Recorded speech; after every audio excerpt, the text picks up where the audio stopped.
The most important thing is your mind. Make no mistake about that. Right now, the only thing that is holding you back, I promise you, and whatever excuse you're telling yourself, it's bull. The only thing that's holding you back is the way that you think about yourself and the world. That's it, flat. You have not built the mechanisms in your mind that you need to free yourself from the matrix. And boys and girls, the matrix has you. Who knows David Foster Wallace? This is water. In the talk, what he makes clear is the fish is the last one to realize that it's in water. Think about it from a human perspective. We had to discover air. We had to discover gravity. They're so ubiquitous, you literally don't see them. You take them for granted as just being there. And that's how people take their belief system. Right now, you think you're capable of certain things and incapable of others, and that is your water. As you think, so shall you be. 7 little words that I think are perhaps the most important things that we can learn and master in our lives. This old proverb notion that I become what I think about all day long. And once you know that what you think about is what expands, you start getting real careful about what you think about. You don't allow your thoughts to be on anything that you don't want, or that you wouldn't want to have manifest or show up for you in your life. It's what goes on between this ear and this ear and in our hearts that determine our lives out there. There's no world out there except what's going on here. So the people that say, I can't afford it, I can't do this, I can't get to college, the rich are evil, I choose not to participate in that. And that's one thing people could change today. Correct. Right now is that dialogue in their head. Stop saying the word can't. I can't. Right. So how can? How can I? Especially as in, I can't afford it, how can I afford that? Right. Because that opens them up to looking at it as an investment to a greater future. Right. Well, the simple part that most people don't understand is that every thought we think and every word we speak is creating our future. It's as though our thoughts go out into the universe and are accepted and brought back to us as experience. Now that is a very simple thing, but most people don't get it. They don't understand it. They've never heard it before and they think it's ridiculous. But if you can really accept the fact that every time you think a thought and every time you speak a word, you are literally painting your future, making your dinner, whatever you want to call it. You are creating, and you're creating your own life. And this is simple, but it's not easy to accept. But once you accept it, then you can start deliberately creating what you want in your life. And you begin to be aware of what you don't want in your life and how you are contributing to it. You've got to ask yourself, what's your why? What motivates you? What pushes you? What drives you? And if that thing is internal, if nobody has to call you, if nobody has to prod you, if nobody has to reward you, if nobody has to give you anything, if you are self-motivated and self-regulated, you can have it, you can be it, you can do it. The first thing you want to think about is switching from negativity to positivity.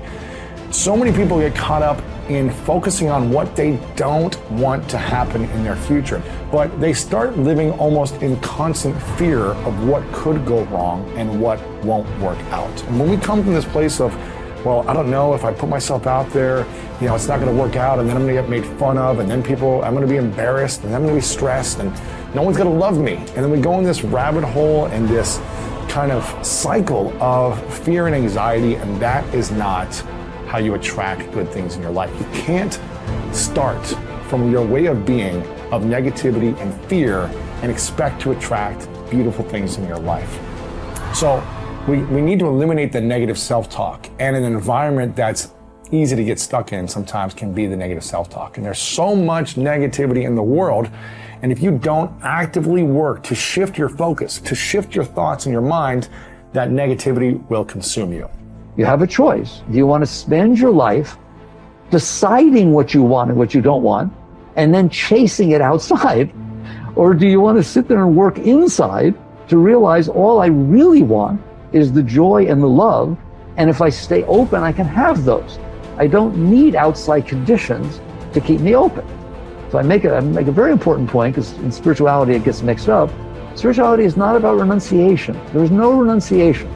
Renunciation says, I've decided what it is that will make me happy and I'm not going to do it. Well, that sounds rather absurd, right?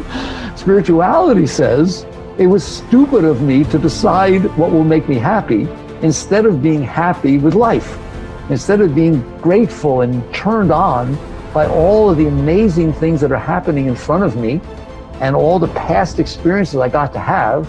Why don't I just enjoy all that and then come into life filled with love, filled with joy, and give the whole of my being to the moments that are unfolding in front of me? That's what spirituality says. So it's not about renunciation. It's not about things are wrong and things are right. It's about understanding that you did this. You did this with your mind.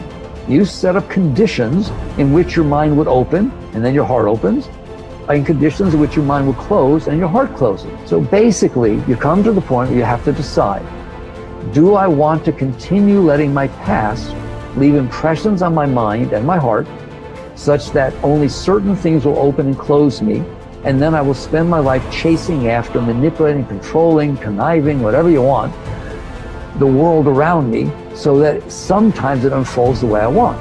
Or do you want to sit there and understand that you're the one who's making these decisions? It's your mind who's setting up the conditions. Why don't you just not do that? Create habits of empowering yourself, because empowering yourself, forgiving yourself, supporting yourself as you move forward and do the work to change your life, that's how you break the habit of victimizing yourself. And that's how you learn to do the opposite, which is supporting, empowering, cheering, celebrating yourself as you move forward. That's what's going to motivate you to do the action. And look, if Chris and I can go from having liens on this house 6 years ago to literally building an extraordinary business, changing our marriage to the point where we are building our dream house, a house that's so nice, I can't even believe we are going to live in this house, because of the hard work that we've done. But I'll tell you, the singular habit that helped us do it is we stopped victimizing ourselves. We stopped labeling ourselves. We stopped beating the shit out of ourselves. And we broke that habit. We changed the narrative by learning how to empower ourselves. The starting point of taking full control over your conscious and your subconscious mind is for you to accept complete responsibility for everything that you think, say, and do. You are responsible for whatever happens to you, and especially you are responsible for your responses to the inevitable ups and downs of daily life. As Eleanor Roosevelt said, no one can make you feel inferior without your consent. I used to think that setting goals and making plans was the starting point of success in life. After a while, I changed my mind because I realized that something else actually comes first. What comes first is the acceptance of complete responsibility for yourself and for everything that happens to you. Real maturity begins when you finally realize that no one is coming to the rescue. It is only when you accept total responsibility for your life situation, with no excuses and no blaming of others, that you move into a mental position to kick the long ball in your own life. It is only when you have accepted 100% responsibility for yourself that you are ready to take the next step and decide exactly what it is you want and exactly what it is you want to do. Accepting responsibility is not an option that is open to the individual. It is mandatory. It is an absolute fact of human existence. You do not have the luxury of blaming others or making excuses for parts of your life that are not satisfactory. As Henry Ford said, never complain, never explain. No one makes you do anything or feel anything. You are where you are and what you are because you have decided to be there. Everything that you are or ever will be is entirely up to you. If there is any effect in your life that you're not happy about, it is solely up to you to change the causes. You are completely responsible. When something negative or unexpected happens to you, immediately seize the moment as an opportunity to demonstrate calmness and self-control. Make it a game. Instead of allowing yourself to feel negative, deliberately force yourself to substitute something positive. Here is an affirmation that has been very helpful to me. I repeat it over and over until it becomes automatic. In almost every situation, when something goes wrong, I immediately catch myself by saying, every situation is a positive situation, if viewed as an opportunity for growth and self-mastery. Whatever it is, I take a deep breath, relax, smile, and say, every situation is a positive situation if viewed as an opportunity for growth and self-mastery. I then look within the situation for something that I can learn that will help me to grow and develop greater self-mastery. This is a simple mind game that enables me to stay relaxed and in control of my emotions. It will work for you as well. Just give it a try.